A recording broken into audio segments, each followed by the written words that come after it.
भारतीय राष्ट्रीय आंदोलन के 3 चरण। तो भारतीय राष्ट्रीय आंदोलन के कितने चरणों में बाँटा गया है? 3 चरणों में। तो हम पहला चरण आज देखने वाले हैं। तो भारतीय राष्ट्रीय आंदोलन के पहला चरण है उदारवादी युग। उदारवादी युग का समय है 1885 से 1905 ईस्वी। भारतीय राष्ट्रीय कांग्रेस की स्थापना 1885 में हुई। यहाँ से उदारवादी युग शुरू होती है। संवैधानिक एवं शांतिपूर्ण तरीकों से सुधारों की मांग करना, प्रार्थना, निवेदन, प्रतिनिधिमंडल की नीति यानी कि प्रेयर, पिटीशन और प्रोटेस्ट के माध्यम से अपने बातों को रखना ब्रिटिश राज के सामने। उसके बाद ब्रिटिश शासन से न्याय की अपेक्षा करना। तो ये सभी काम जो है उदारवादी युग के संबंधित है। तो उदारवादी युग में कितने संबंधित है पॉइंट याद रखेंगे। भारतीय राष्ट्रीय कांग्रेस की स्थापना हुई 1885 में। उसके बाद संवैधानिक शांतिपूर्ण तरीके से सुधारों की मांग की, जिसमें प्रार्थना किया जाता था, निवेदन किया जाता था, प्रतिनिधिमंडल की नीति थी, ब्रिटिश शासन से न्याय की अपेक्षा की जाती थी। और इसके प्रमुख नेता थे उदारवादी युग के दादा भाई नौरोजी, गोपाल कृष्ण गोखले, फिरोज शाह मेहता, सुरेंद्र नाथ बनर्जी। ये उदारवादी युग के प्रमुख नेता थे। दूसरा है उग्रवादी युग। तो वो उदारवादी दल के थे और यह है उग्रवादी युग। उग्रवादी युग का समय है 1905 से 1919 के बीच, जिसमें बंगाल विभाजन 1905 के विरोध से आंदोलन तेज हुआ शुरू हुआ, जिसमें स्वदेशी एवं बहिष्कार आंदोलन शामिल थे। राष्ट्रीय शिक्षा का प्रचार हुआ और स्वराज की मांग की गई। तो ये उग्रवादी थे। तो उग्रवादी युग का समय कितना है?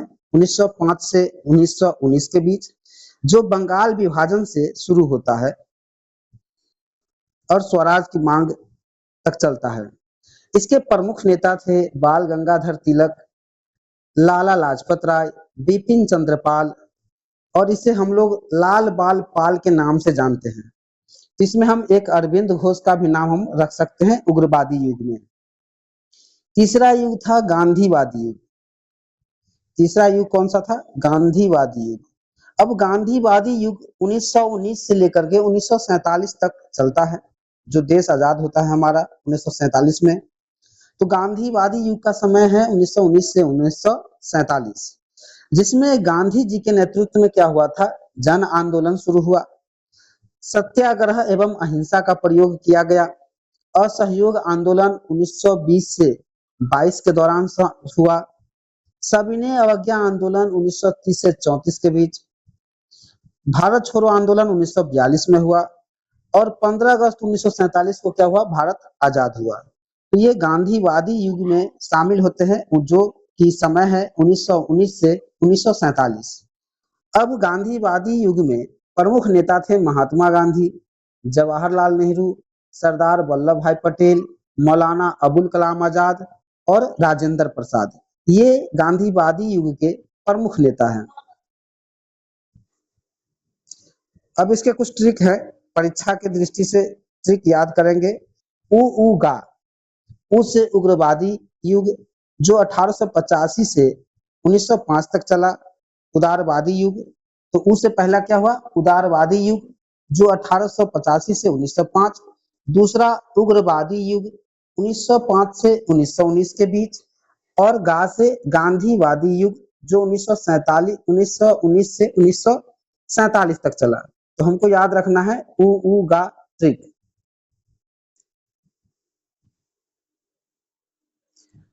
अब देखते हैं 1885 में भारतीय राष्ट्रीय कांग्रेस की स्थापना होती है। तो भारतीय राष्ट्रीय कांग्रेस की स्थापना कब होती है? 1885 में। इसे हम इंडियन नेशनल कांग्रेस आईएनसी भी कहते हैं। यह भारत के स्वतंत्रता संग्राम का पहला संगठित राजनीतिक मंच था। तो पहला स्वतंत्रता संग्राम का पहला संगठित राजनीतिक मंच कौन सा था? भारतीय राष्ट्रीय कांग्रेस, जिसकी स्थापना कब होती है? 28 दिसंबर 1885 को। तो इसके अन्य तथ्य देखते हैं।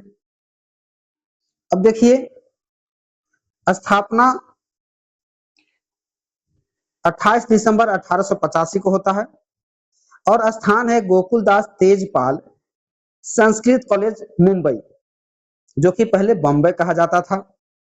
इसकी स्थापना में प्रमुख भूमिका निभाता है ए ओ ह्यूम, एलन एक्टोबियन ह्यूम के नाम से जानते हैं इसे, जो इसके संस्थापक रह चुके हैं। ए ओ ह्यूम जो है भारतीय राष्ट्रीय कांग्रेस के संस्थापक थे और यह रिटायर्ड सिविल सेवक थे। ये इसके प्रथम अधिवेशन के अध्यक्ष व्योमेश चंद्र बनर्जी या WC बनर्जी बनते हैं। तो पहला में क्या था, संख्या जो था प्रतिनिधियों की 72 संख्या था और प्रथम अधिवेशन 28 से 31 दिसंबर 1885 को होती है। उसके बाद इस अधिवेशन में भाषा जो है अंग्रेजी होता है। स्वरूप जो है, प्रारंभ में यह उदारवादी विचारधारा का संगठन था। इसमें कौन लोग शामिल थे? उदारवादी युग प्रारंभ में। तो हम ध्यान रखेंगे कि ये जो देख रहे हैं ये प्रमुख व्यक्ति है ए ओ ह्यूम, जो कि कांग्रेस के संस्थापक है, और व्योमेश चंद्र बनर्जी जिसके प्रथम अध्यक्ष हैं। अब भारतीय राष्ट्रीय कांग्रेस के स्थापना के उद्देश्य क्या थे? उद्देश्य था कि भारतीयों को एक राष्ट्रीय राजनीतिक मंच प्रदान करना, सरकार के समक्ष भारतीयों की समस्या एवं मांगे रखना और राष्ट्रीय एकता, राजनीतिक जागरूकता बढ़ाना, संवैधानिक शांतिपूर्ण तरीकों से सुधारों की मांग करना, देश के विभिन्न भागों के लोगों के बीच आपसी समझ को बढ़ाना। तो कांग्रेस के मेन उद्देश्य क्या थे? उद्देश्य थे इसके कि भारतीयों को एक राष्ट्रीय राजनीतिक मंच प्रदान करना, जहां से वह ब्रिटिश सरकार को बोल सके या अपनी मांग को रख सके। उसके बाद एक राष्ट्रीय एकता और राजनीतिक जागरूकता को बढ़ाना भी था, संवैधानिक एवं शांतिपूर्ण तरीकों से सुधारों की मांग करना था और देश के विभिन्न भागों में लोगों के बीच आपसी समझ को, तालमेल को बैठाना था, जो कि इसके प्रमुख उद्देश्य हैं। अब देखिए, इसकी स्थापना होती है गोकुलदास तेजपाल संस्कृत कॉलेज है, ये मुंबई में है। और इसकी विशेष बातें क्या है? इसके अध्यक्ष होते हैं व्योमेश चंद्र बनर्जी। प्रतिनिधि जो है 72 सदस्य थे पहले में, और 28 से 31 दिसंबर 1885 में हुआ था। प्रमुख मांगे थे कि प्रशासन में भारतीयों की भागीदारी होना, सिविल सेवाओं की परीक्षा भारत में होना और वित्तीय सुधार आदि। और इसका स्वरूप था, जो अधिवेशन जो है सौहार्दपूर्ण वातावरण में संपन्न हुआ, मतलब यहाँ पर किसी प्रकार के समस्या देखने को नहीं मिले, अच्छे से हो गया। तो हम याद रखेंगे कि प्रथम अध्यक्ष कौन थे इसके? व्योमेश चंद्र बनर्जी, और 72 सदस्य शामिल थे भारतीय राष्ट्रीय कांग्रेस में, जो कि 1885 में हुआ था। 28 से 31 दिसंबर के बीच हुआ था। प्रमुख मांग थे भारतीयों, मतलब प्रशासन में भारतीयों को दर्जा देना और सिविल सेवा की परीक्षा इंग्लैंड के साथ साथ भारत में भी कराना और वित्तीय सुधार करना। तो परीक्षा की दृष्टि से हम देख लेते हैं। भारतीय राष्ट्रीय कांग्रेस की स्थापना 28 दिसंबर 1885 को मुंबई के गोकुलदास तेजपाल संस्कृत विद्यालय में ए ओ ह्यूम की पहल पर हुई और प्रथम अध्यक्ष व्योमेश चंद्र बनर्जी थे। इतना याद रखना है। अब 1905 में होती है बंगाल विभाजन।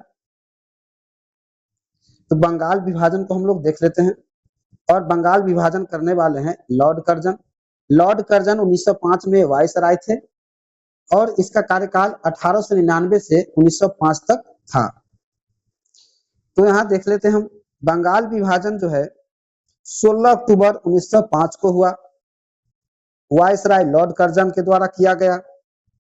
तो पूछा जाता है परीक्षा में, बंगाल विभाजन कब हुआ? 16 अक्टूबर 1905 को। और वायसराय कौन थे? Lord Curzon. इसे भारतीय राष्ट्रीय आंदोलन का एक महत्वपूर्ण मोड़ माना जाता है। बंगाल विभाजन हुआ, ये भारतीय राष्ट्रीय आंदोलन का जो है एक महत्वपूर्ण मोड़ था। और इसमें क्या है कि बंगाल विभाजन को दो भागों में बांट दिया गया, जिसमें देख सकते हैं ये पूर्वी बंगाल है और ये पश्चिमी बंगाल। तो पूर्वी बंगाल की राजधानी कलकत्ता को बनाया गया और पश्चिमी बंगाल की राजधानी, याद रखेंगे, ये पश्चिमी है और ये पूर्वी है। तो यहाँ पूर्वी भाग में मुसलमान बहुत ज्यादा थे जनसंख्या में, तो ये पूर्वी बंगाल बना। और पूर्वी बंगाल में असम को बनाया गया और इसकी राजधानी ढाका थी। और पश्चिमी बंगाल जो कि कलकत्ता का भाग है, और कलकत्ता क्या था? इसकी राजधानी था। तो हम यहाँ देख सकते हैं कि बंगाल को दो भाग में बांटा गया, पश्चिम बंगाल और पूर्वी बंगाल। पश्चिम बंगाल की राजधानी कलकत्ता थी और पूर्वी बंगाल एवं असम की राजधानी ढाका थी, और यहाँ मुस्लिम आबादी अधिक था। अब इसके क्या थे? बंगाल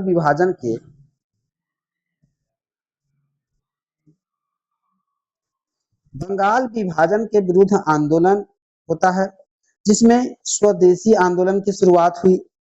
विदेशी वस्तुओं का बहिष्कार किया जाना, स्वदेशी वस्तुओं को अपनाना या उपयोग करना, राष्ट्रीय शिक्षा आंदोलन, जनसभाएं हुई, जुलूस और विरोध प्रदर्शन किए गए। वंदे मातरम राष्ट्रीय आंदोलन का प्रमुख नारा बना।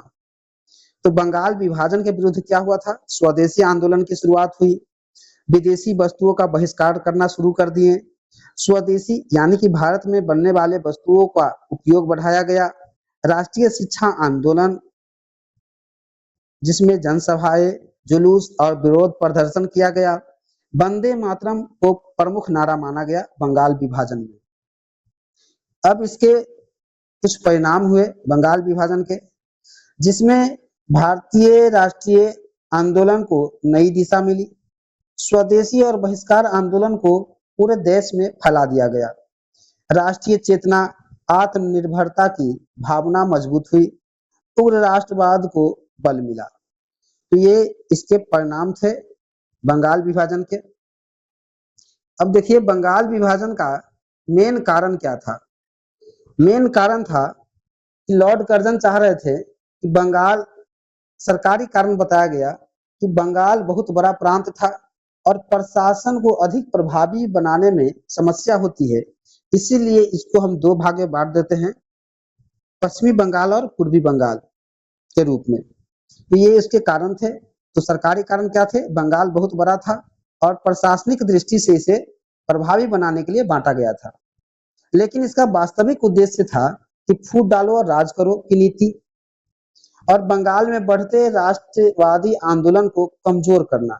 क्योंकि जब बंगाल दो भागों में बढ़ जाएगा तो पूर्वी बंगाल यानी कि असम वाले भाग में ज्यादा मुस्लिम थे और पश्चिमी बंगाल में हिंदू थे, तो ये दोनों आपस में बढ़ जाएंगे तो आंदोलन क्या होगा? कमजोर हो जाएगा। ये इसके उद्देश्य थे। और हिंदू और मुस्लिम समुदाय के बीच विभाजन को पैदा करना था इसका वास्तविक उद्देश्य। तो वास्तविक उद्देश्य बंगाल विभाजन का देखेंगे हम तो फूट डालो और राज करो की नीति था, राष्ट्रवादी आंदोलन को कमजोर करना था और हिंदू मुस्लिम को बांटना था। ये 3 पॉइंट महत्वपूर्ण है जिसे याद रखेंगे। अब इसके प्रमुख नेता थे सुरेंद्रनाथ बनर्जी, जो कि प्रमुख राष्ट्रवादी नेता थे, और बिपिन चंद्र पाल, जो कि उग्रवादी राष्ट्रवादी नेता थे, अरविंद घोष क्रांतिकारी विचारक थे, और रविंद्रनाथ ठाकुर रक्षाबंधन उत्सव के माध्यम से एकता का संदेश दिया था रविंद्रनाथ ठाकुर ने। और विभाजन की समाप्ति भी हुई 1911 ईस्वी में। ब्रिटिश सरकार के द्वारा बंगाल विभाजन को रद्द कर दिया गया और भारत की राजधानी कलकत्ता से हटाकर दिल्ली स्थानांतरित कर दी गई। तो बंगाल विभाजन कब समाप्ति हुई? 1911 में, और राजधानी कलकत्ता से बदलकर दिल्ली कर दिया गया। अब परीक्षा में जो पूछे जाते हैं तथ्य वो की इस प्रकार है, देखेंगे। बंगाल विभाजन 1905 में होती है, 16 अक्टूबर 1905 को होता है। वायसराय कर्जन थे, लॉर्ड कर्जन। और आंदोलन का मुख्य आंदोलन क्या था? स्वदेशी एवं बहिष्कार आंदोलन था। और बंगाल विभाजन को 1911 में रद्द कर दिया गया था और राजधानी परिवर्तन क्या कर दिया? कलकत्ता से दिल्ली कर दिया गया था। तो भारत की राजधानी 1911 में बना था। अब बंगाल विभाजन 1905 में होती है। 1905 में ही स्वदेशी आंदोलन की शुरुआत होती है। 1905 में लॉर्ड कर्जन द्वारा बंगाल विभाजन किया जाता है। 1911 में बंगाल विभाजन को रद्द किया जाता है और 1911 में क्या होता है? कलकत्ता की जगह दिल्ली भारत की राजधानी बनती है। कितना याद रखेंगे। अगला देखते हैं 1906 मुस्लिम लीग। तो मुस्लिम लीग की स्थापना कब होती है? 1906 ईस्वी में। All India Muslim league. अब देखिए मुस्लिम लीग की स्थापना 30 दिसंबर 1906 को होती है। स्थान था ढाका और यह पूर्वी बंगाल का भाग था, जो कि मैंने पहले ही बता दिया। स्थापना का स्थान था शाहबाग ढाका। तो शाहबाग ढाका में क्या था? क्या कहते हैं, मुस्लिम लीग की स्थापना की गई थी, जिसमें सलीमुल्लाह, नवाब सलीमुल्लाह जो है के महल में यह आयोजित सम्मेलन हुआ था। तो इसमें प्रमुख संस्थापक जो है, इसके संस्थापक नेता नवाब सलीमुल्लाह खां थे। मुस्लिम लीग के संस्थापक नेता कौन थे? सलीमुल्लाह खां। और इसके प्रथम अस्थायी अध्यक्ष आगा खां तृतीय बने। मुस्लिम लीग के नेता बनते हैं बकार उल मुल्क और मुस्लिम लीग के अन्य नेता भी है मोहसिन उल मुल्क। तो मोहसिन उल मुल्क और बकार उल मुल्क क्या है? मुस्लिम लीग के नेता। और आगा खां तृतीय क्या है? इसके अस्थायी अध्यक्ष है। और नवाब सलीमुल्लाह ने क्या किया था? मुस्लिम लीग की स्थापना की थी, संस्थापक थे ये। अब उद्देश्य क्या था सो देखेंगे। ब्रिटिश सरकार के प्रति निष्ठा बनाए रखना। मुस्लिम चाहते थे कि ब्रिटिश सरकार के प्रति हम निष्ठा बनाए रखें। मुसलमानों के राजनीतिक अधिकारों और हितों की रक्षा करना। मुसलमानों को पृथक राजनीतिक प्रतिनिधित्व की मांग करना और मुसलमानों और ब्रिटिश सरकार के बीच सहयोग को बढ़ाना। तो मुस्लिम लीग के ये क्या थे? उद्देश्य थे। तो मुस्लिम लीग के उद्देश्य क्या थे? ब्रिटिश सरकार के प्रति निष्ठा बनाए रखना, मुसलमानों के राजनीतिक अधिकारों और हितों की रक्षा करना, पृथक निर्वाचक मंडल या राजनीतिक प्रतिनिधि मंडल की मांग करना और मुसलमानों और सरकार में, ब्रिटिश सरकार में सहयोग को बढ़ावा देना। ये इसके उद्देश्य थे। अब देख लेते हैं हम 30 दिसंबर 1906 को ढाका में नवाब सलीमुल्लाह खां के प्रयास से ऑल इंडिया मुस्लिम लीग की स्थापना हुई। तो याद रखेंगे कि ऑल इंडिया मुस्लिम लीग की स्थापना कब होती है? 30 दिसंबर 1906 को ढाका में सलीमुल्लाह खां के महल में होती है सम्मेलन और नवाब सलीमुल्लाह खां इसके संस्थापक बनते हैं। इसके अन्य फैक्ट देख लेते हैं। यहाँ हम देखेंगे कि शाहबाग सम्मेलन ढाका में हो रहा है 1906 में। उसके बाद परीक्षा में जो प्रश्न आते हैं वे पूछे जाते हैं मुस्लिम लीग की स्थापना कब हुई? तो 1906 में। और क्या है? लॉर्ड मिंटो के समय मार्लो मिंटो सुधार मुसलमानों को पृथक निर्वाचक की व्यवस्था मिली 1909 में। तो मुस्लिम लीग की स्थापना 1906 में होती है और मुसलमानों को पृथक निर्वाचन की व्यवस्था 1909 में मिलती है। उसके बाद 1916 में जो है लखनऊ समझौता होता है, जिसमें कांग्रेस और मुस्लिम लीग भाग लेते हैं। और 1940 में लाहौर अधिवेशन में पाकिस्तान प्रस्ताव पारित होता है। तो पाकिस्तान प्रस्ताव कब पारित होता है? 1940 में। और उसके बाद 1947 में क्या होता है? भारत का विभाजन और पाकिस्तान का निर्माण। मुस्लिम लीग इसमें महत्वपूर्ण भूमिका निभाती है। तो भारत का विभाजन 1947 में होता है। इतने बातों को ध्यान रखेंगे। अगला है 1907 का कांग्रेस विभाजन। तो कांग्रेस का विभाजन होता है 1907 ईस्वी में, जो कि सूरत अधिवेशन में होती है। तो कांग्रेस का विभाजन कब होता है? 1907। और याद रखेंगे सूरत अधिवेशन कब होती है? 1907 में। तो 1907 में कौन सा अधिवेशन होता है? सूरत अधिवेशन। ये भी पूछा जाता है। अब देखिए 1907 में सूरत, गुजरात में सूरत अधिवेशन होता है, जिसमें कांग्रेस की दो विचारधाराएं थी, यानी कि कांग्रेस का विभाजन होता है इसमें। और विभाजन होने के कारण था क्या? दो विचारधाराएं, जिसमें एक नरम दल था और दूसरा गरम दल। नरम दल के प्रमुख नेता गोपाल कृष्ण गोखले, दादा भाई नौरोजी थे। और विचार क्या था कि संविधान के भीतर रहकर याचिका और शांतिपूर्ण तरीके से सुधार करवाना। तो नरम दल के नेता चाहते थे कि संविधान के भीतर रहकर क्या करेंगे, हम शांतिपूर्वक तरीके से अंग्रेजों से काम करवाएंगे, सुधार करवाएंगे। लेकिन गरम दल का कहना था, इसके प्रमुख नेता थे बाल गंगाधर तिलक, बिपिन चंद्र पाल, लाला लाजपत राय। और इसका विचार क्या था कि स्वदेशी और बहिष्कार, स्वदेशी को अपनाना और अंग्रेज के सामानों का बहिष्कार करना, राष्ट्रीय शिक्षा और जन आंदोलन के माध्यम से स्वराज प्राप्त करना। तो बाल गंगाधर तिलक या गरम दल चाहते थे कि स्वराज हमको भीख में नहीं मिलेगी, हमको उसके लिए लड़ना पड़ेगा, जन आंदोलन करना पड़ेगा, राष्ट्रीय शिक्षा को बढ़ावा देना पड़ेगा, स्वदेशी को अपनाना पड़ेगा और विदेशी को बहिष्कार करना पड़ेगा। तो इसीलिए क्या हुआ, 1907 में नरम दल और गरम दल में कांग्रेस बट जाती है। आगे देखते हैं मुख्य विवाद क्या था इसका। विवाद था कि कांग्रेस के अध्यक्ष चयन को लेकर यह मतभेद शुरू हुआ। नरम दल ने रास बिहारी घोष को समर्थन दिया। अब नरम दल के जो नेता थे रास बिहारी घोष को समर्थन दिया, लेकिन गरम दल में बाल गंगाधर तिलक और लाला लाजपत राय जैसे नेताओं को आगे लाना चाहते थे। इसलिए विवाद शुरू हुआ और विवाद इतना बढ़ा कि अधिवेशन में हंगामा हुआ और कांग्रेस दो भाग में बट गई। तो यहीं से विवाद हो कांग्रेस के अध्यक्ष के लिए। अब विवाद क्यों हुआ था?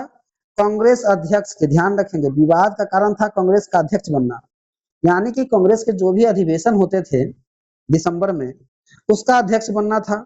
तो नरम दल ने कहा कि रास बिहारी घोष को हम बनाएंगे, और गरम दल के नेता चाहते थे कि बाल गंगाधर तिलक या लाला लाजपत राय जैसे नेता बने। इन दोनों में हंगामा हुआ और कांग्रेस को दो भाग में बट गया। तो कब बटा था? 1907 में, याद रखेंगे। अब इसमें देखेंगे हम, यहाँ देख लीजिए बाल गंगाधर तिलक है, गोपाल कृष्ण गोखले है और रास बिहारी घोष है। अब इसका परिणाम क्या हुआ कि कांग्रेस नरम दल और गरम दल में विभाजित हो गई। कुछ वर्षों तक कांग्रेस कमजोर रही। अब दो भाई अलग हो जाएंगे तो कमजोर होना स्वाभाविक है। तो कांग्रेस का जो विभाजन हो गया, इसलिए वो कांग्रेस क्या हुआ, कमजोर हो गया। अब होता है 1916 का लखनऊ अधिवेशन। 1916 में क्या हुआ कि दोनों दल फिर मिल गए, फिर क्या है, एकजुट हो गए। तो कहाँ हो गया एकजुट? याद रखेंगे 1916 में, 7 में अलग हुए थे और 1916 में क्या हुए कि कांग्रेस में फिर दोनों मिल गए लखनऊ अधिवेशन में। यानी कि हम ध्यान रखेंगे कि सूरत अधिवेशन में अलग होते हैं और लखनऊ अधिवेशन में मिल जाते हैं। तो सूरत अधिवेशन 100 से सूरत और 100 से 7। सूरत अधिवेशन 1907 में नरम दल गरम दल में बट जाते हैं, और 1916, 16 मतलब 7, 100 से 16 और 100 से 7 लखनऊ अधिवेशन में एकजुट हो जाते हैं। याद रखेंगे। ट्रिक क्या है इसका कि 6 में स्वराज, 7 में सूरत में दरार और 16 में फिर एक बार। यानी कि 1906 में स्वराज की मांग की गई, 7 में सूरत अधिवेशन में कांग्रेस फुट हुआ और 16 में क्या हुआ, फिर से 7 आ गए। ये था। अब इसके देख लीजिए, इसके कुछ महत्वपूर्ण प्रश्न आएंगे इसे। 1906 में कलकत्ता में स्वराज का लक्ष्य स्वीकार किया गया। 1907 में सूरत अधिवेशन में नरम दल और गरम दल में बट गया और 1916 लखनऊ अधिवेशन में कांग्रेस एक साथ हो गए। नरम दल और गरम दल दोनों एक ही साथ हो गए 1916 ईस्वी में। ये सभी महत्वपूर्ण प्रश्न हैं जिसे ध्यान रखना आवश्यक है। अब देख लेते हैं खुदीराम बोस की कहानी।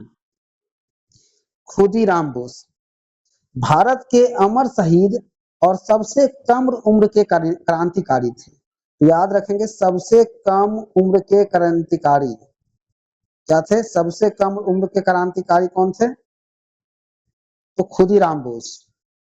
खुदीराम बोस सबसे कम उम्र के क्रांतिकारी थे और अमर शहीद थे।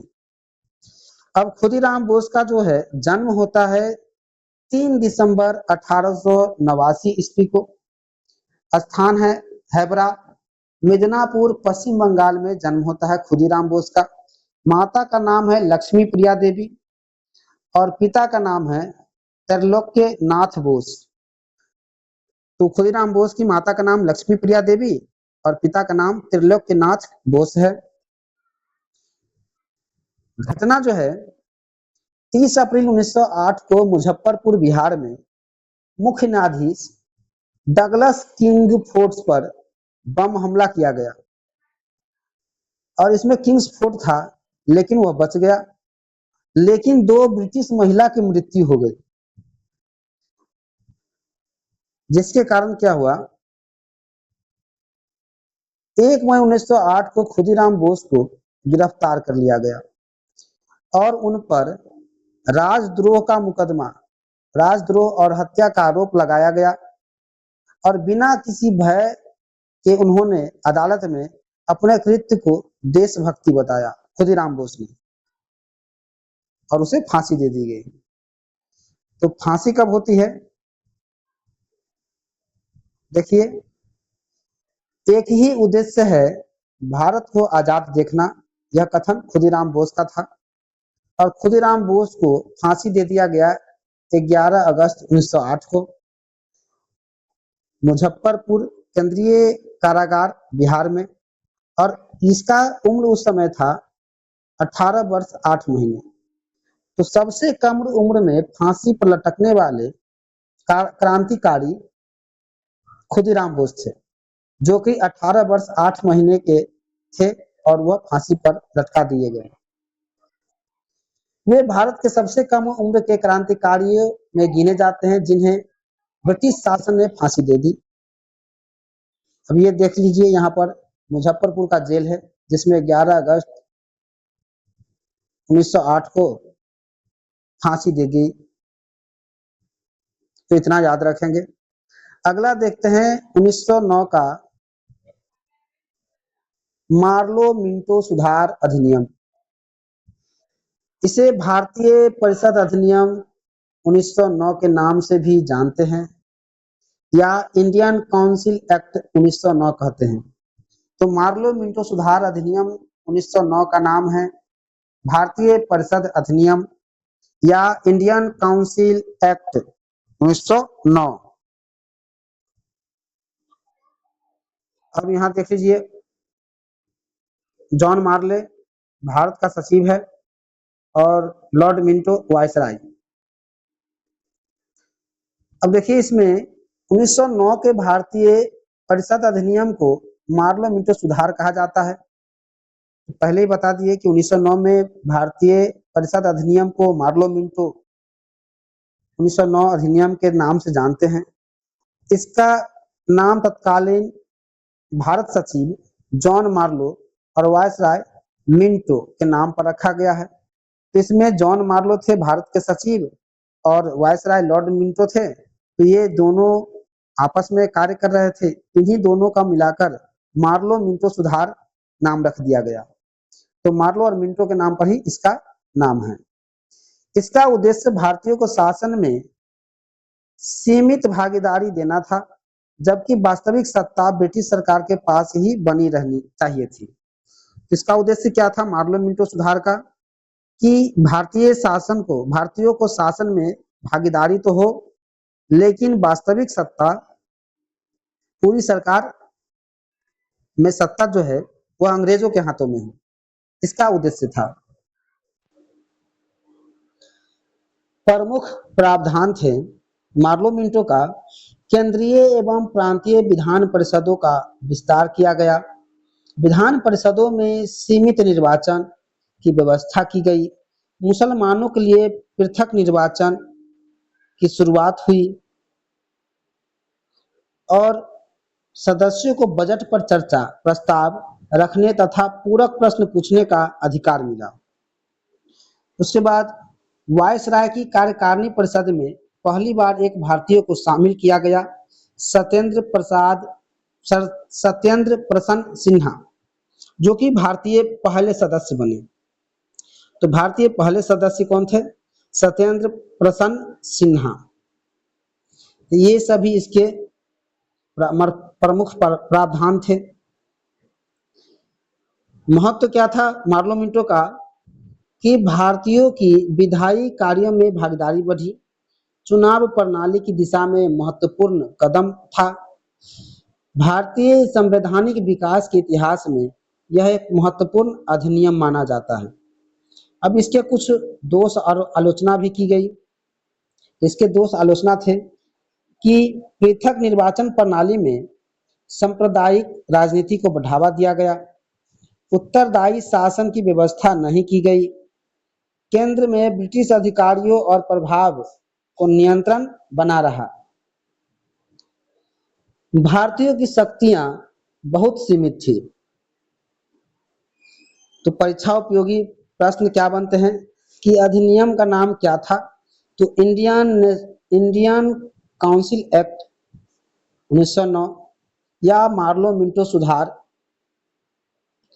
और जॉन मार्लो क्या थे? भारत के सचिव थे। वायसराय कौन थे? Morley Minto. और सबसे महत्वपूर्ण प्रावधान क्या थे? मुसलमानों को पृथक निर्वाचन देना। और यह इसकी सबसे चर्चित विशेषताएं थी। अब देखते हैं 1913 गदर आंदोलन, गदर मूवमेंट। अब गदर आंदोलन की शुरुआत 1913 में हुई, अमेरिका के सैन फ्रांसिस्को में हुई थी। तो याद रखेंगे गदर आंदोलन की शुरुआत कब हुई? 1913 में। कहाँ हुई? तो अमेरिका के सैन फ्रांसिस्को में हुई थी। मुख्य उद्देश्य भारत को ब्रिटिश शासन से सशस्त्र क्रांति द्वारा स्वतंत्र कराना था। इसका उद्देश्य क्या था गदर का?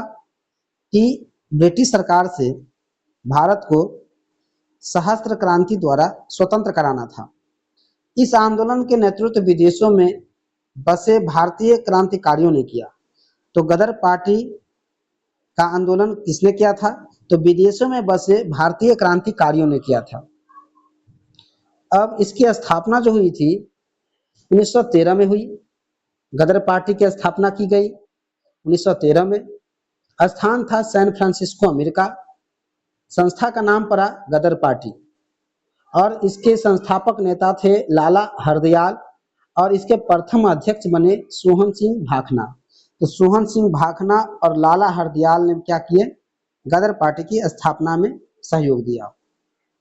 अब इसके प्रमुख नेता थे लाला हरदयाल, सोहन सिंह भाखना इसके प्रथम अध्यक्ष थे, करतार सिंह सराभा थे, बाबा गुरदीत सिंह थे, तो बाबा गुरदीत सिंह भी थे, विष्णु गणेश पिंगले थे, भाई परमानंद थे, भगवती चरण बोहरा, ये सभी इसके प्रमुख नेता थे। तो ये देखिए ये है लाला हरदयाल, सोहन सिंह भाखना, करतार सिंह सराभा और बाबा गुरदीत सिंह। इसे भगत सिंह नहीं मानेंगे, ये करतार सिंह सराभा है, फोटो भगत सिंह का लग गया है। तो ये सभी बिंदु को याद रखेंगे, बिंदु बहुत ही महत्वपूर्ण है। किसी भी एग्जाम की तैयारी कर रहे हैं आप तो इसे अच्छे से देख सकते हैं। और इतिहास के ज्ञान के तहत अगर देखेंगे तो बहुत ही अच्छा कंटेंट है ये। अब देखते हैं आगे गदर पत्र। गदर पार्टी ने गदर नामक एक साप्ताहिक समाचार पत्र प्रकाशित किया जो कि हिंदी, पंजाबी, उर्दू अंग्रेजी सहित कई भाषाओं में प्रकाशित होते थे। तो गदर पत्र क्या है? एक साप्ताहिक पत्र था, समाचार पत्र, जो हिंदी, पंजाबी, उर्दू और अंग्रेजी या अन्य भाषाओं में भी प्रकाशित होते थे। उद्देश्य क्या था? कि भारतीयों में देशभक्ति और क्रांतिकारी की भावना जगाना। तो गदर पत्र का उद्देश्य एक ही था कि भारतीयों में देशभक्ति और क्रांतिकारी की भावना को जगाना था।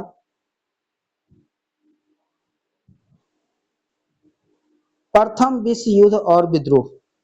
1914 में प्रथम विश्व युद्ध शुरू होने पर गदर पार्टी ने भारत में सशस्त्र विद्रोह की योजना बनाई। अब 1914 में क्या हुआ? प्रथम विश्व युद्ध शुरू हुआ और गदर पार्टी ने क्या किया? योजना बनाई सशस्त्र विद्रोह का। अनेक क्रांतिकारी भारत लौट गए, लेकिन ब्रिटिश सरकार को इसकी जानकारी मिल गई। अब परिणाम स्वरूप कई नेताओं को गिरफ्तार कर लिया गया और यह योजना असफल रही। मतलब गदर पार्टी की स्थापना इसलिए की गई कि भारतीयों में जोश जुनून बढ़ाना है, क्रांतिकारी भावना को बढ़ाना था, जिससे भारत को आजादी मिल सके। तो 1914 में प्रथम विश्व युद्ध शुरू हुआ। कुछ लोग क्रांतिकारी जो थे भारत लौटे, भारत आ गए, लेकिन इसकी जानकारी ब्रिटिश सरकार को लग गई और वह उसे गिरफ्तार कर लिए और योजना असफल रह गई। अब इसके महत्व क्या है? विदेशों में भारतीय स्वतंत्रता आंदोलनों को संगठित किया गया। भारतीय युवाओं में क्रांतिकारी राष्ट्रवाद को बढ़ावा दिया गया। आगे के स्वतंत्रता संग्राम पर इसका महत्वपूर्ण प्रभाव पड़ा। अब परीक्षा की दृष्टि से प्रश्न पूछा जाता है कि गदर पार्टी की स्थापना कहाँ हुई? कब हुई? 1913। कहाँ हुई? San Francisco, America. संस्थापक कौन थे? लाला हरदयाल। प्रथम अध्यक्ष कौन थे? सोहन सिंह भाखना। मुख्य उद्देश्य क्या था? सशस्त्र क्रांति द्वारा भारत की स्वतंत्रता। इसके समाचार पत्र या मुख्य पत्र थे गदर। और महत्वपूर्ण क्रांतिकारी थे करतार सिंह सराभा। तो क्रांतिकारी जो महत्वपूर्ण थे इसमें क्रांतिकारी कौन थे? करतार सिंह सराभा। अब एक पंक्ति में से देख लेते हैं हम। 1913 में अमेरिका के सैन फ्रांसिस्को में गदर पार्टी का उद्देश्य सशस्त्र क्रांति के माध्यम से भारत को ब्रिटिश शासन से मुक्त कराना था। अगला देखते हैं प्रथम विश्व युद्ध। प्रथम विश्व युद्ध 1914 से 1918 तक चला। तो समय क्या था? 28 जुलाई 1914 से 11 नवंबर 1918 तक प्रथम विश्व युद्ध होता है। लाखों सैनिक और नागरिकों की मृत्यु हो जाती है। यह युद्ध पूरी दुनिया में लड़ा गया था। तो प्रथम विश्व युद्ध 28 जुलाई 1914 से लेकर 11 नवंबर 1918 तक होती है और यह लगभग 4 वर्ष 3 महीना चलता है युद्ध। अब तक का सबसे विनाशकारी युद्ध था। तो सबसे विनाशकारी युद्ध था प्रथम विश्व युद्ध और कार्यकाल था 1914 से 1918 तक युद्ध हुआ। मुख्य कारण थे इसके साम्राज्यवाद, यूरोपीय देशों की उपनिवेशों की होड़ थी, सैन्यवाद, हथियारों की दौड़ और सैन्य शक्ति में वृद्धि करना, गुटबंदी, दो विरोधी गुटों का निर्माण, मित्र राष्ट्र व केंद्रीय शक्ति, उग्र राष्ट्रवाद, राष्ट्रों में एक दूसरे के प्रति शत्रुता थी। तत्कालिक कारण इसके थे ऑस्ट्रिया के युवराज आर्क ड्यूक फ्रांज फर्डिनेंड की हत्या। तो इसके मुख्य कारण थे और ये है ऑस्ट्रिया के युवराज आर्क ड्यूक फ्रांज फर्डिनेंड, इसकी मृत्यु कर दी गई थी, इसलिए प्रथम विश्व युद्ध हुआ था। अब तात्कालिक कारण में क्या है कि 28 जून 1914 को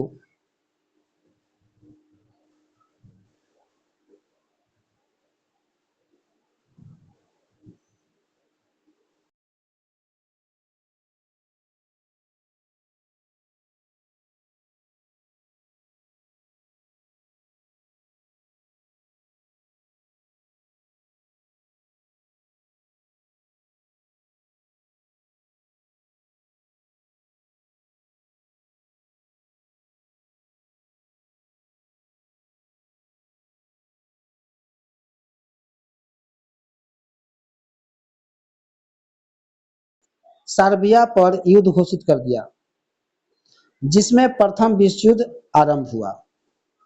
तो यही कारण था विश्व युद्ध आरंभ होने का। अब इस मित्र राष्ट्र जो इसके थे, ब्रिटेन, फ्रांस, रूस, बाद में इटली, अमेरिका, जापान, ये सभी मित्र राष्ट्र थे। और धुरी केंद्रीय शक्ति जो थी, जर्मनी, ऑस्ट्रिया हंगरी, उस्मानी या ऑटो साम्राज्य और बुल्गारिया था। युद्ध की विशेषता थी कि खाई युद्ध का व्यापक प्रयोग हुआ। पहली बार बड़े पैमाने पर मशीन गन, टैंक, जहरीली गैस, पनडुब्बियों का उपयोग हुआ। लाखों सैनिक और नागरिकों की मृत्यु हुई। लड़ाई यूरोप, एशिया, अफ्रीका और मध्य पूर्व के मंचों पर लड़ी गई और युद्ध का अंत होता है 11 नवंबर 1918 को युद्ध विराम हो गया। 28 जून 1919 को वर्साई की संधि से हस्ताक्षर हुए और जर्मनी पर कठोर शर्तों और भारी क्षतिपूर्ति लगाई गई। परिणाम क्या था कि जर्मनी, ऑस्ट्रिया हंगरी, रूस, ऑटोमन साम्राज्य कमजोर या विघटित हुए और राष्ट्र संघ की स्थापना हुई। यूरोप का राजनीतिक मानचित्र बदल गया और द्वितीय विश्व युद्ध की पृष्ठभूमि अब तैयार हो गई। ये सभी महत्वपूर्ण बिंदु याद रखेंगे। अगला देखते हैं 1915 गांधी जी का भारत आगमन। 1915 में गांधी जी भारत आते हैं, तो याद रखेंगे हम। तिथि है 9 जनवरी 1915 को। स्थान है बॉम्बे, वर्तमान में मुंबई बंदरगाह। और महात्मा गांधी कहाँ से आए? दक्षिण अफ्रीका से। तो महात्मा गांधी आते हैं 9 जनवरी 1915 को बॉम्बे बंदरगाह पर। और कहाँ से आए थे? दक्षिण अफ्रीका से। महात्मा गांधी 1893 से 1914 तक दक्षिण अफ्रीका में रहे और उन्होंने भारतीय अधिकारों के लिए सत्याग्रह, अहिंसा नीति का सफल प्रयोग किया। तो महात्मा गांधी कब से कब तक रहे दक्षिण अफ्रीका? 1893 से 1914 तक। और सत्याग्रह और अहिंसा का सफल प्रयोग किया। 9 जनवरी 1915 को भारत लौटने के कारण भारत में यह दिन प्रवास भारतीय दिवस के रूप में मनाया जाता है। तो महात्मा गांधी क्या थे कि जब 9 जनवरी को वापस आए भारत, तो प्रवासी भारतीय दिवस मनाए गए। भारत लौटने पर गांधी जी को अपने राजनीतिक गुरु, याद रखेंगे, राजनीतिक गुरु गोपाल कृष्ण गोखले की सलाह पर लगभग 1 वर्ष पूरे भारत का भ्रमण किया। तो गोपाल कृष्ण गोखले ने कहा था महात्मा गांधी को कि 1 साल तक पूरे भारत का भ्रमण कीजिए और देश की सामाजिक, आर्थिक, राजनीतिक स्थिति को समझिए। गांधी जी ने भी वही किया। 1915 में गांधी जी अहमदाबाद के निकट कोचरब आश्रम की स्थापना की, जिसे बाद में साबरमती आश्रम 1917 में स्थानांतरित किया गया। तो अहमदाबाद के निकट कौन सी स्थापना की थी?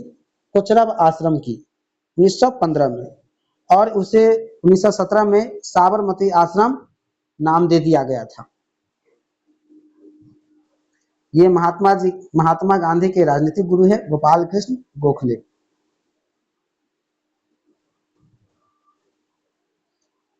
अब भारत में प्रारंभिक आंदोलन होते हैं, जो कि 1917 में चंपारण सत्याग्रह बिहार में होते हैं, 1918 में खेरा आंदोलन गुजरात में होते हैं और 1918 में ही अहमदाबाद मिल मजदूर आंदोलन होते हैं।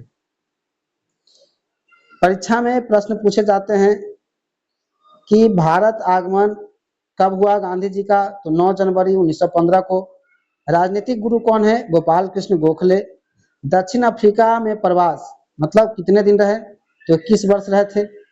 प्रथम सफल सत्याग्रह क्या था? चंपारण सत्याग्रह 1917 में बिहार में हुआ था और 9 जनवरी को ही प्रवासी भारतीय दिवस मनाते हैं? ये सभी महत्वपूर्ण प्रश्न पूछे जाते हैं। अब महात्मा गांधी कब भारत लौटे? 9 जनवरी 1915 को।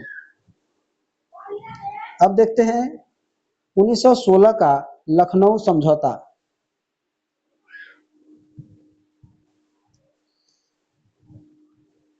दिसंबर 1916 में लखनऊ में भारतीय राष्ट्रीय कांग्रेस, अखिल भारतीय मुस्लिम लीग के बीच ऐतिहासिक समझौता होता है। उद्देश्य ब्रिटिश सरकार के सामने संयुक्त रूप से संवैधानिक सुधार और स्वशासन की मांग करना था। तो 1916 में होता है लखनऊ अधिवेशन, जिसमें कांग्रेस और मुस्लिम लीग दोनों आपसी समझौता कर संवैधानिक सुधार और स्वशासन की मांग करता है ब्रिटिश सरकार से। और स्थान कहाँ है? लखनऊ में हुआ और दिसंबर 1916 में हुआ था। इसके प्रमुख नेता कांग्रेस के तरफ से थे बाल गंगाधर तिलक और मुस्लिम लीग के तरफ से थे मोहम्मद अली जिन्ना, और इसमें महात्मा गांधी ने भी भाग लिया। तो लखनऊ अधिवेशन में महात्मा गांधी ने भी भाग लिया था। उद्देश्य क्या थे? प्रमुख मुख्य प्रावधान थे कि भारत को स्वशासन देने की मांग हो, मुसलमानों के लिए पृथक निर्वाचन को कांग्रेस द्वारा स्वीकार किया गया, और केंद्रीय विधान परिषद में मुसलमानों को 1/3 प्रतिनिधित्व देने की व्यवस्था की गई, विधान परिषदों का विस्तार तथा अधिक निर्वाचित भारतीय सदस्यों की मांग, प्रांतीय स्वायत्तता और भारतीयों की प्रशासन में अधिक भागीदारों की मांग करना था। ये इसके महत्वपूर्ण प्रावधान थे। अब इसके महत्व क्या थे? महत्व था कि कांग्रेस और मुस्लिम लीग पहली बार एक साझा मंच पर आए, उदारवादी उग्रवादी के बीच एकता मजबूत हुई और भारतीय स्वतंत्रता आंदोलन को नई दिशा की गति मिली। इसे उस समय हिंदू मुस्लिम एकता का प्रतीक माना जाता है। इसकी सीमाएं थी कि पृथक निर्वाचन व्यवस्था को स्वीकार करने से आगे चलकर सांप्रदायिक राजनीति को बढ़ावा मिले। बाद में के वर्षों में कांग्रेस और मुस्लिम लीग के बीच फिर से मतभेद शुरू हो गया। तो इससे प्रश्न बनने वाले तथ्य जो हैं वो है कि लखनऊ समझौता जो है कब हुआ? 1916। कहाँ हुआ? लखनऊ। लखनऊ कहाँ होता है? पड़ता है यूपी में। समझौता क्या किसके बीच हुआ था? तो कांग्रेस और मुस्लिम लीग के बीच। प्रमुख नेता कौन थे? तो बाल गंगाधर तिलक और मोहम्मद अली जिन्ना। विशेषता क्या थी इसकी? तो स्वशासन की मांग करना और मुसलमानों के लिए पृथक निर्वाचन की स्वीकृति। अगला देखते हैं 1916 का होम रूल लीग आंदोलन। तो होम रूल लीग आंदोलन कब होती है? 1916 में। होम रूल लीग आंदोलन की शुरुआत 1916 में भारत में स्वशासन की मांग को लेकर हुई। इसका उद्देश्य भारत को ब्रिटिश साम्राज्य के भीतर रहते हुए स्वशासन दिलाना था। अब होम रूल लीग के संस्थापक जो थे, प्रमुख संस्थापक, तो पहले बाल गंगाधर तिलक ने किया। अप्रैल 1916 में होम रूल लीग की स्थापना की बेलगांव में, और ये बेलगाम जो था इसका मुख्यालय बना पूना। कार्य क्षेत्र इसका महाराष्ट्र, बम्बई शहर को छोड़कर, तो महाराष्ट्र में था इसका कार्य क्षेत्र, बम्बई शहर को छोड़कर कर्नाटक, मध्य प्रांत और बरार में था। और दूसरे होम रूल की स्थापना सितंबर 1916 में हुई, एनी बेसेंट के द्वारा की गई, और यह स्थान था इसका अडियार मद्रास। कार्य क्षेत्र भारत के शेष भाग। इन्होंने न्यू इंडिया और कॉमनवेल्थ जैसे समाचार पत्रों के माध्यम से प्रचार किया था एनी बेसेंट ने। तो ये देखिए, ये बाल गंगाधर तिलक है और ये एनी बेसेंट है। इसका उद्देश्य था कि भारत में स्वशासन की स्थापना करना, राष्ट्रीय आंदोलन को जन जन तक पहुंचाना, जनता में राजनीतिक जागरूकता फैलाना। और मूल मंत्र था स्वशासन हमारा जन्मसिद्ध अधिकार है। तो यह मूल मंत्र किसका था? तिलक का। इसके महत्व था कि उग्रवादी और नरमपंथी नेताओं में सहयोग बढ़ा। 1916 लखनऊ समझौते के लिए अनुकूल वातावरण बनाया गया। आगे चलकर गांधी जी के जन आंदोलन की पृष्ठभूमि तैयार हुई। और नारा क्या था? Home rule for India. अब परीक्षा में जो प्रश्न पूछे जाते हैं कि होम रूल की स्थापना कब हुई? 1916। लीग, तिलक के लीग अप्रैल 1916 बेलगाम में हुआ। एनी बेसेंट के होम रूल लीग की स्थापना सितंबर 1916 अडयार मद्रास में हुआ। मुख्य मांग क्या था? भारत के लिए होम रूल, स्वशासन एवं पूर्ण स्वतंत्रता नहीं। स्वशासन की मांग तो थी, लेकिन पूर्ण रूप से स्वतंत्रता की मांग नहीं थी। तो इतना याद रखेंगे। अगला है 1917 का चंपारण सत्याग्रह। तो चंपारण सत्याग्रह बिहार में होती है और यह गांधी जी का भारत में पहला सफल सत्याग्रह था। तो चंपारण सत्याग्रह 1917 में हुई, चंपारण बिहार में, और इसका नेतृत्वकर्ता महात्मा गांधी था। आंदोलन के कारण थे नील, इंडिगो की जबरन खेती और किसानों का शोषण करना।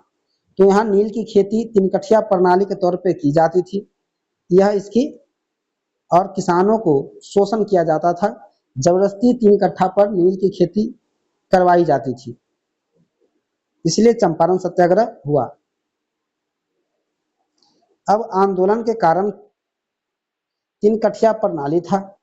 अंग्रेज नील बगान मालिकों, किसानों को उसकी भूमि के लगभग 3/20 भाग यानी कि लगभग 15% पर जबरदस्ती नील उगाने के लिए मजबूर करते थे। किसानों को बहुत कम कीमत मिलती थी और भारी कर भी देना पड़ता था। इससे किसान अत्यंत परेशान थे। ऊपर से नील की खेती जब की जाती थी तो नील के जड़ बहुत मोटे होते थे, जिसके कारण, और जहां पर नील की खेती होती थी उस जमीन को बंजर बना दिया जाता था नील के द्वारा।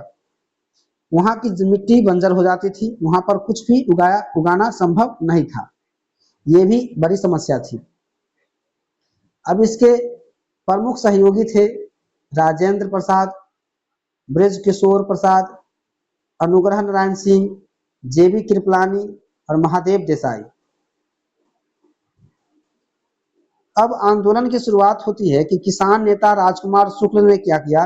गांधी जी को चंपारण आने का आग्रह किया।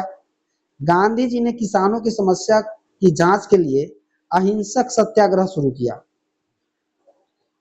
उसके बाद अंग्रेजी सरकार ने उन्हें क्षेत्र छोड़ने का आदेश दिया गांधी जी को, लेकिन गांधी जी आदेश मानने से इनकार कर दिया।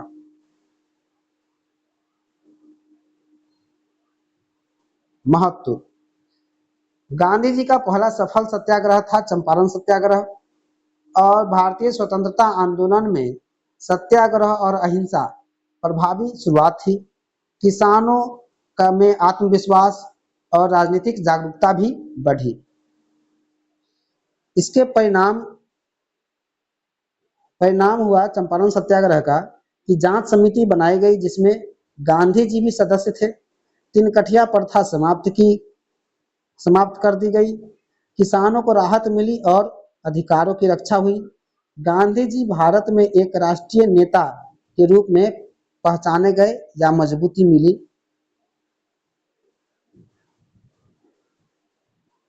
अब परीक्षा में जो प्रश्न पूछे जाते हैं कि प्रथम सफल सत्याग्रह कौन सा है गांधी जी का? तो चंपारण सत्याग्रह 1917।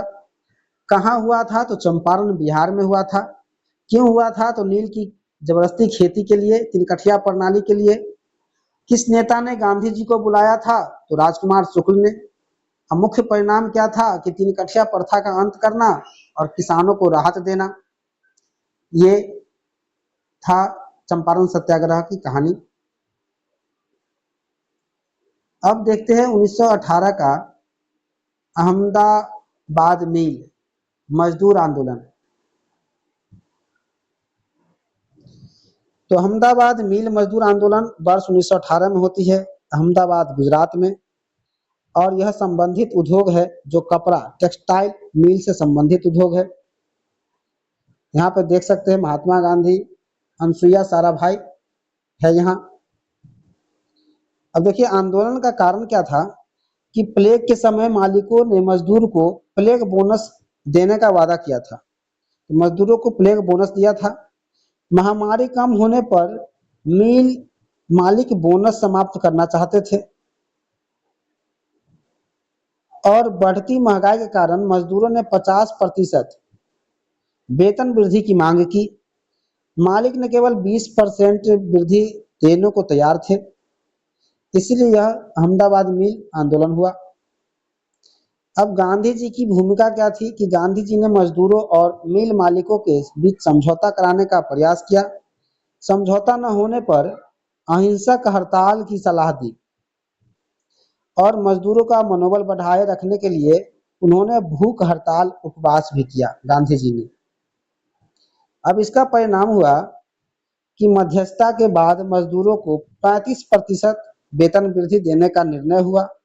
गांधी जी भारत में पहला सफल श्रमिक आंदोलन माना जाता है। तो देखिए चंपारण सत्याग्रह किसान आंदोलन था जो सफल आंदोलन था, और यह था पहला सफल श्रमिक आंदोलन। याद रखेंगे वह किसान आंदोलन था चंपारण, और अहमदाबाद मिल श्रमिक आंदोलन था पहला। इसमें श्रमिकों ने संगठन और अहिंसक संघर्ष की भावना को मजबूत हुई। अब परीक्षा में जो प्रश्न पूछे जाते हैं कि अहमदाबाद आंदोलन कब हुआ, 1918, अहमदाबाद गुजरात में। यह कपड़ा मिल से संबंधित था जिसमें मजदूरों की मांग 50% वेतन बढ़ाना था, लेकिन मालिक उसे 20% देने को तैयार थे।